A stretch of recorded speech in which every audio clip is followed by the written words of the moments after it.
Hi sir. Hi. So మీరు ఏ ఏరియాలో ఉంటున్నారు ప్రెజెంట్?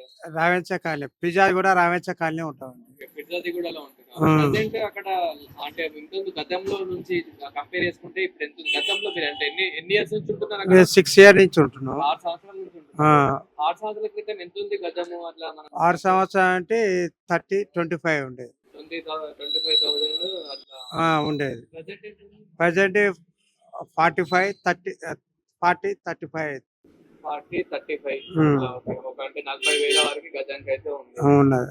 ఇప్పుడు ప్రెజెంట్ మన ఫిర్జాదిగూడలో ఇట్లా ఇల్లు గానివ్వండి, ల్యాండ్స్ అంటే రియల్ ఎస్టేట్ పరంగా తీసుకుందాము అనుకుంటే గనుక మీరేం చెప్తారు? రావెంచ కాలనీలో తీసుకోవచ్చండి. రో ప్రాబ్లమ్స్ నో ప్రాబ్లమ్స్ ఏం లేవు. ప్లస్ ఏందంటే రోడ్డు కూడా విచారంగా ఉన్నది. ఓకే. 30, 40, 25 రోడ్స్ లేవు. 30, 40 ఉన్నాయి. మంచిగా మాకు గార్డెన్ ఉన్నది. 3 టెంపుల్స్ ఉన్నాయి. అంటే 6 సంవత్సరాల నుంచి ఇప్పటికి మన డెవలప్‌మెంట్ అయిందా? డెవలప్‌మెంట్ అంటే గుళ్ళు డెవలప్‌మెంట్ అయినాయి. రోడ్లు కూడా ఒక 2 రోడ్లు తప్ప అన్ని రోడ్లు బాగుపడ్డాయి. హ్మ్. ఇప్పుడు చాలా మంది తీసుకుందాం అనుకుంటారు. రియల్ ఎస్టేట్ పరంగా చాలా అంటే ల్యాండ్స్ గానివ్వండి, ఇట్లా ఇల్లు ఇట్లా ఏదైనా తీసుకుందాం అనుకుంటారు కదా హైదరాబాద్‌లో. మీరు ఏ ఏరియా సజెస్ట్ చేస్తారు? ఎందుకు? నేను ఫస్ట్‌లో రావెంచనే నేను డైరెక్షన్ అక్కడనే తీసుకోవాలని అనుకున్నా. అక్కడనే తీసుకున్నా. మాకు మూసీ ఎఫెక్ట్ కూడా ఏం లేదు. లైట్‌గా సమ్మర్‌లో వస్తుంటది. ఓకే. అది. సో ఒకవేళ తీసుకునే వాళ్ళకి మీరేం చెప్తారు? అంటే ఇప్పుడు ఏ ఏరియాలో తీసుకోమని సజెస్ట్ చేస్తారు? మేము మా ఏరియా విషయం చెప్తాం గానీ, వేరే విషయం మాకు తెలవదండి. ఇది బాగుందంటే వేరే కాలనోళ్ళు గూడా మాది బాగలేదని అంటారు. అంటే మా కాలనీ అయితే మాకున్న వరకైతే గుడ్ ఏరియా. ఇప్పటికే బాగున్నదక్కడ. టెంపుల్స్ ఉన్నాయి.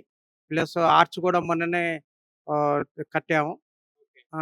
మాకు యూత్ ఉందక్కడ. ఆ! హైదరాబాద్ ఇప్పటికేమైనా డెవలప్‌మెంట్ అయిందా మీరొచ్చినప్పటి నుండి? మేము వచ్చిన కాడ్నుంచి చాలా డెవలప్‌మెంట్ అయింది. నేను సిటీలోనే ఉన్నా.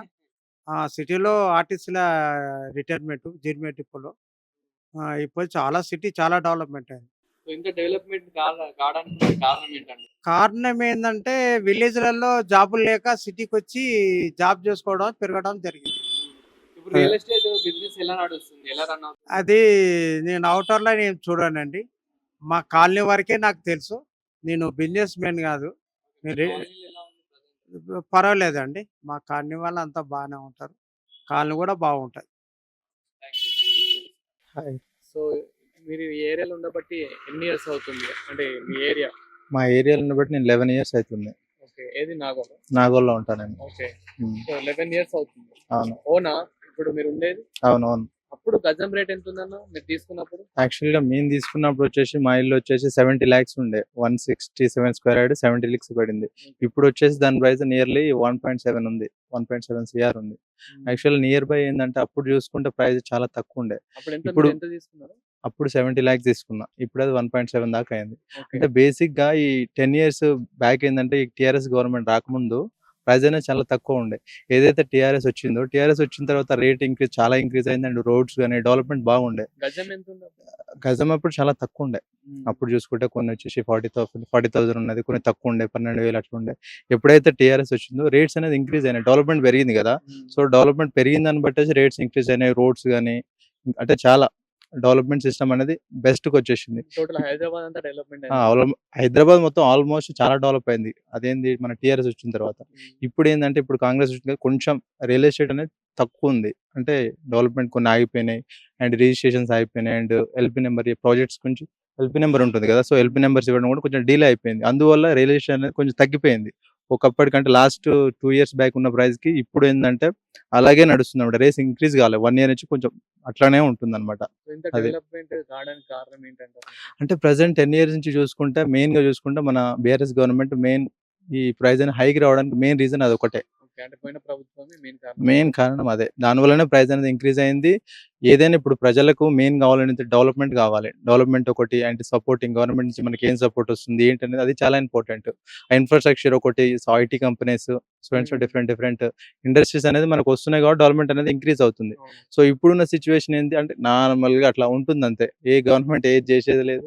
పేదల ఇల్లు కొలగొట్టి అట్లా నడుస్తుంది ఇప్పుడు. సో నాగోల్‌లో తీసుకుందాం అనుకుంటే ల్యాండ్ గానివ్వండి, ఇట్లా రియల్ ఎస్టేట్ పరంగా ఏదైనా తీసుకుందాం అనుకుంటే గనక సో మీరేం సజెస్ట్ చేస్తారు? అంటే తీసుకోవచ్చు. ఏందంటే అక్కడ బెస్ట్ ఏరియా అది. అది టోటల్‌గా అంటే టోటల్ ఫ్యామిలీస్ ఉండే ఏరియా బెటర్ ఉంటుంది. అంటే నియర్ బై షాపింగ్ మాల్స్ కానీ ఎవ్రీథింగ్ రెస్టారెంట్స్ కానీ అన్ని పర్ఫెక్ట్గా ఉన్నాయి. సో తీసుకోవడానికి బెటర్ ఉంటుంది. కాబట్టి ప్రైస్ అనేది 1 lakh ప్లస్ అయిపోయింది. మీరు హైదరాబాద్ లో ఏ ఏరియా బెస్ట్ ఏరియా సజెస్ట్ చేస్తారు అంటే మంచిగా కొద్దిగా అంటే మిడిల్ క్లాస్ వాళ్ళకి కానివ్వండి ఇట్లా?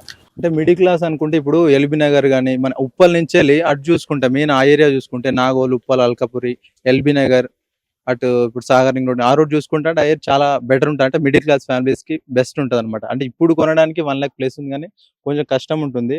అటు హైత్ నగర్ అని ఆ ఏరియా పోతే మనకు 25 to 40, 50 ఆ ప్రైస్ లో దొరుకుతుంది అనమాట.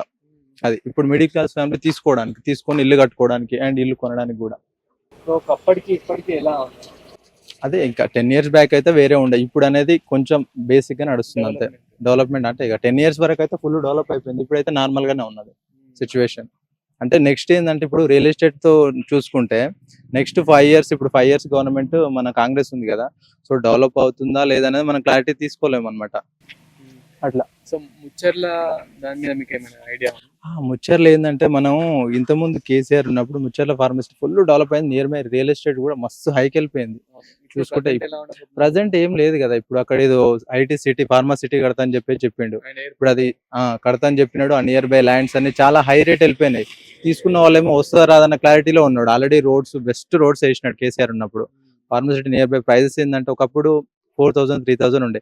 ఏదైతే ఫార్మసిటీ వస్తుందని చెప్పినారో అప్పటికి 15, 16, కొన్ని 25 కూడా పోయినాయి price. Present real estate business ఎలా నడుస్తుంది? ప్రజెంట్ ఏం లేదు, జీరో. ఇప్పుడు దాదాపు నియర్లీ 1 year నుంచి ఖాళీగానే ఉంటున్నాం. బిజినెస్ టోటల్ డల్ అయిపోయింది, అంతే తగ్గిపోయింది. అంతకుముందు లాస్ట్ 2 years చూసుకుంటే ఫుల్ బిజినెస్ ఉండే. మంత్లీ లేదన్నా 5-6 లక్షలు వచ్చేది. ఇప్పుడు టోటల్ జీరో. 6 months, 7 months నుంచి ఏమీ లేదు. ఎప్పుడైతే గవర్నమెంట్ అంటే ఇప్పుడు మన ఎలక్షన్స్ స్టార్ట్ అయినాయో అప్పటి నుంచి దాదాపు 1 year అవుతుంది కదా, ఏం లేదు, టోటల్ జీరో ఉంది. అంటే అప్కమింగ్ నెక్స్ట్ 2 years, 3 years చూసుకున్నా ఏమైనా ఉంటుందంటే కూడా నో, చాలా తక్కువ అయిపోయింది. సిచ్యువేషన్ ప్రజెంట్ అట్లా ఉంది. ఇప్పుడు గవర్నమెంట్ అనేది ఎట్లా ఉండాలంటే ఇప్పుడు ప్రజలకు మెయిన్ కావాల్సింది ఏంది, టోటల్ డెవలప్మెంట్ కావాలి, ప్రభుత్వం నుంచి సపోర్ట్ కావాలి, అట్లా ఉండాలి. కానీ ఇట్లా ఇప్పుడు పేదవాళ్ళు ఉన్నారు, వాళ్ళు ఏదో ఎన్నో లక్షలు కష్టపడి తెచ్చిన డబ్బులతోటి ఇల్లు కట్టుకున్నారు, మొత్తం కూలగొడుతున్నారు. అది కరెక్టేనా? మోసపోయిన వాళ్ళు కూడా చాలా మంది ఉన్నారు అంటున్నారు కదా, అంటే వాళ్ళకేం చెప్తారు? ఇప్పుడు తీసుకునే వాళ్ళకి కానీ మోసపోవడం అంటే ఇప్పుడు నువ్వున్న ఎగ్జాంపుల్ నువ్వు టోటల్ గా ఇప్పుడు నువ్వు ఏదైనా తీసుకున్నావు అనుకో, దాని గురించి క్లారిటీ నువ్వు తెలుసుకోవాలి. అదేంటి, దాని బ్యాక్గ్రౌండ్ ఎంత, ఎక్కడి నుంచి వచ్చిందని నువ్వు తెలుసుకోవాలి. తెలుసుకోకుండా నువ్వేదో ఇన్వాల్వ్ అయిపోయి ఒకటి చెప్పడం ఏదైనా చెప్పగానే తీసుకొని వెళ్తే అది రాంగ్ కదా. సో ఫస్ట్ ఆఫ్ ఆల్ నువ్వు ఏది తీసుకున్నా దాన్ని ఫస్ట్ చూసుకోవాలి. దాని బ్యాక్గ్రౌండ్ ఏంటి, దాంట్లో అక్కడ పెట్టొచ్చా, ప్రైస్ పెట్టొచ్చా, పెట్టకూడదు అనేది ఫస్ట్ థింక్ చేయాల్సింది నువ్వు. అది